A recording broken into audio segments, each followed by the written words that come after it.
So today we're going to talk about Warsaw Zoo. This place is kind of hidden away in Prague. You wouldn't really know it was here unless you look for it. At least this is my experience. Warsaw has had a lot of zoos, or a lot of history with zoos over the years. This particular one opened in about 1928. And of course, during the war, there were some interesting things. But let me show you around and I'll tell you a little bit more of the history as we go along. Let's start by telling you about the zoo today. So it's actually 40 hectares in size. It's actually quite big. You will really need a good few hours, I would say, to go around. If you're with small children, probably longer than that. The zoo itself gets about 1 million visitors each year, and I have to say, on the day that I went, it was pretty busy. So you may be queuing a little bit here and there to see certain animals. It can be a bit tricky, but it was still fun nonetheless. There are actually over 11,000 animals in the zoo, representing over 500 different species. So for sure, I was quite surprised. There was a massive range to see, and yeah, I was a bit blown away. Sadly, certain things used to be there but aren't. Like they used to have, a shark tank. I think the tank is still there, but there are no sharks. I don't have a good story behind that one. I think it just, didn't work out. I don't think any visitors were fed to it, I'm sure. One of the cool little things as you go around with certain animals, you'll see these placards which give you the name of the animal, and I'm told that you can, if you particularly wish, you can sponsor certain animals. And like all places, these institutions always value a bit of extra money to keep on going. And yeah, it's a really good place for a day out. There are a lot of places to eat, but you're not allowed to drink there. I don't know if there's any alcohol in any of the restaurants, but I only saw alcohol-free beer when I was there. It's laid out in a pretty logical fashion, so you can kind of easily get around the exhibits without having to kind of turn around and backtrack a lot. But this is the modern situation, so I think it's probably fair to say that the zoo now is the best it's ever been. Minus the shark, of course. But actually, the story behind the zoo, it goes back quite a few years, and it's actually, you have quite a few sad tales that go along with it, so you may want to put away the popcorn and perhaps get some tissues. But let's start. So actually, the introduction of kind of wild animals to Warsaw goes back to the 17th century. And one King John Sobieski III was rather famous for his love of animals, and he gathered a large collection of exotic species in a menagerie at the Wilanów Palace down in the south of Warsaw.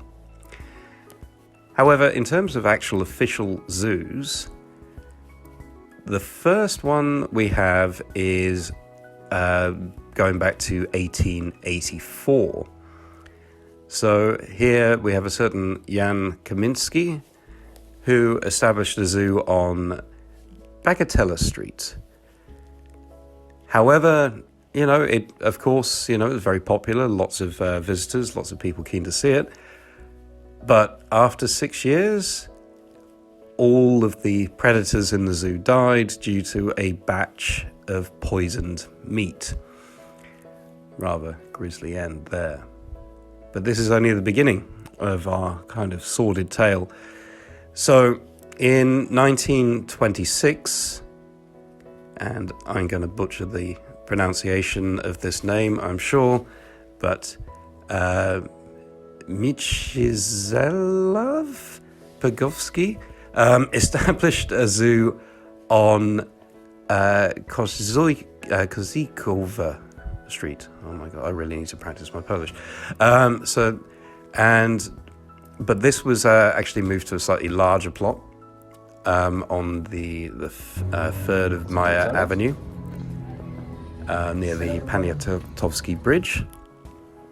Sadly, this zoo lasted about a year, because at one point there was a massive fire that broke out, which resulted in the death of 30 monkeys and many other species, and sadly the zoo had to close after that. In 1928, the zoo which Warsaw has now was established on Ratuszowa Street. And back then, its director was Wilanty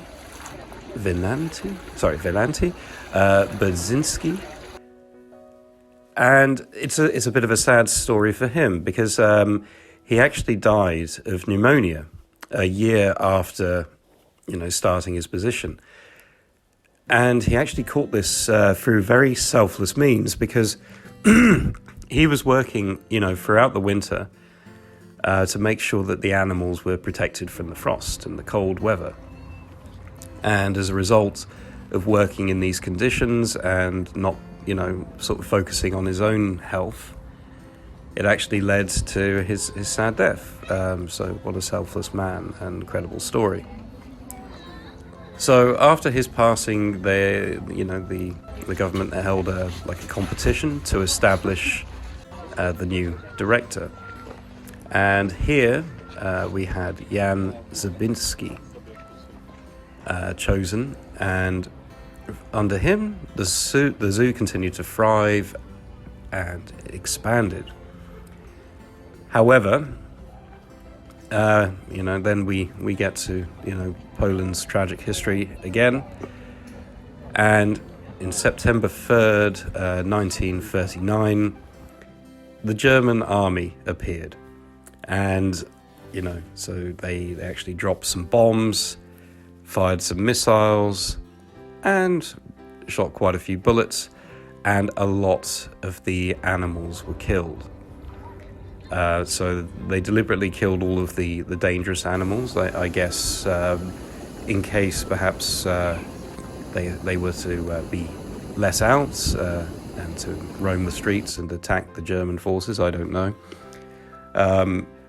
And then some of the higher prized animals they actually took back to Germany. And actually a few escaped into the city. So it must have been a very chaotic as well as horrific time. But Zabinski actually, so he was a bit of a hero for a couple of reasons. So firstly, he was actually running a secret explosives warehouse within the zoo. And, I'm guessing this was to help the freedom fighters of Poland. And then, together with his wife, Antonina, they actually hid Jews who escaped from the ghettos there. And, thanks to, this act, about 300 or so Jews were saved from death, basically. And you may be familiar with a book and a film called The Zookeeper's Wife. And this is actually the story that inspired that work. And so this is a truly heroic act. It's kind of up there with Schindler, really. Absolutely incredible. Because of course, if they were caught, then it would have been ended very badly. But Zabinski actually, he fought in the Home Army, and he was wounded, and sadly after the uprising, he got trapped in a POW camp, and his wife was evicted from the gardens. But after the war, the zoo formally reopens in 1948, and in order to kind of restock things, animals were imported from other zoos or supplied by private collectors. We then, have a succession of directors. So in 1951, Jan Landowski became director. And 1972, Zbigniew Wolinski. 1981, Dr. Jan Maciek Rembiszuski. And 2009, Dr. Andrzej Kruszewicz.